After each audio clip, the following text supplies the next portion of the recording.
When it comes to competence, and that is where Yoruba stand out.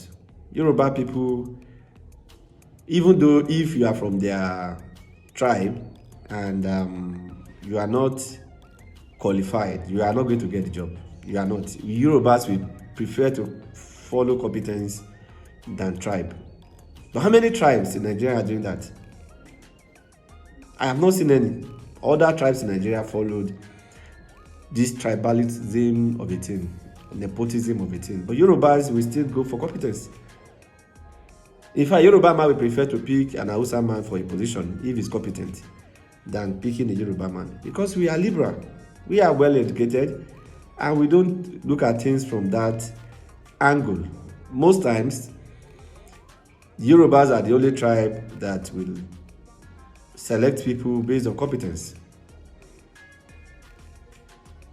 And that is why I don't like the hypocrisy in this country. Most of the time, a lot of people from other tribes try to be hypocritical about things. They try to lie just to win political gains. But Yorubas will not do that. If a Yoruba man believes you are not competent, even if you are his son. I remember my dad did that. My other brother contested and my dad felt he's not the best among his children, and he didn't support him. He didn't support him not because he hates him, he doesn't like him. He's his son. But he felt, you won't represent the family because you are not competent enough. And that is exactly what Yorubas are made of. Yorubas don't pick tribe or name of people before they pick competence. They always want somebody who is competent to represent them at every level of governance. So I will say that for clarity, I have to explain that Fasoranti is the leader of Afenifere. That position is a lifelong position. Most times, you don't get to retire from that position except to die. So Baba actually nominated Chief Adebanjo to be acting on his behalf because he believed that he's old.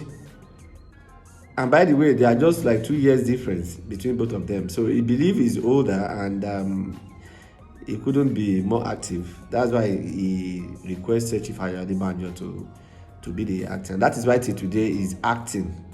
You can check that. As a leader in Ogun State, Afenifere, I can tell you that he is acting. And Fasoranti still remains the leader of Afenifere worldwide. So if the leader has spoken, I don't know what business other tribes have in that. Many of you people are not Yorubas. You are not Yorubas. So why are you so interested in our affairs? Why? You should just tell us why you are so interested. Why you want to be part of what we are doing. You should just tell us.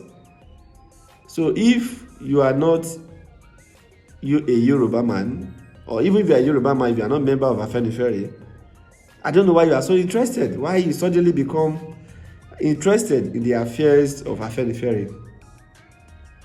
If the leader has spoken and you are so interested, the only thing you can do is to listen.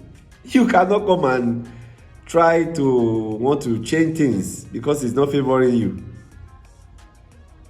And I listened to that video again, and I remember Baba was saying the Afenifere are going to be supporting Alhaji Bola Ahmed Tinubu. Do you expect a father to disown his own son because of you?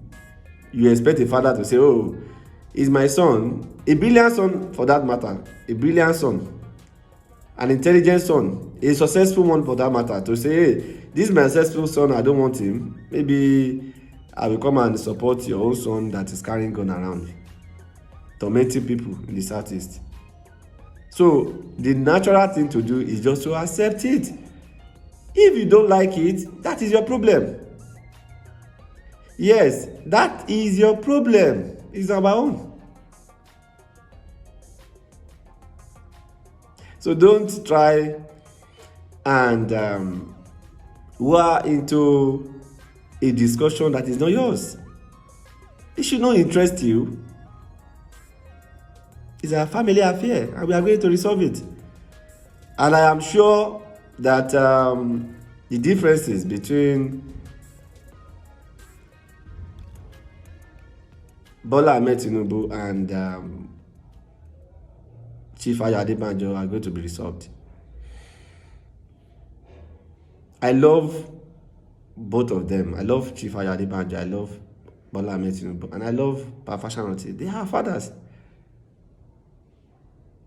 And you cannot tell me that you want to disqualify Bola Ahmed Tinubu, or you don't want anybody to endorse him because he's incompetent. You'll be lying. We have seen the competency of your candidates, either in Obi or in Atiku. We have seen their competency. Their competency is not making their homes safe. Their competency is not making their homes free of poverty. Go to Lagos. You will see where a young man can conveniently buy a house in Lekki without stealing money. You will see where a young man like me, like myself, would have a PhD at early age of 33. I even have people that had a PhD at 26. I think that interests you. And that is exactly what incompetency means in the Southwest. God bless you for listening.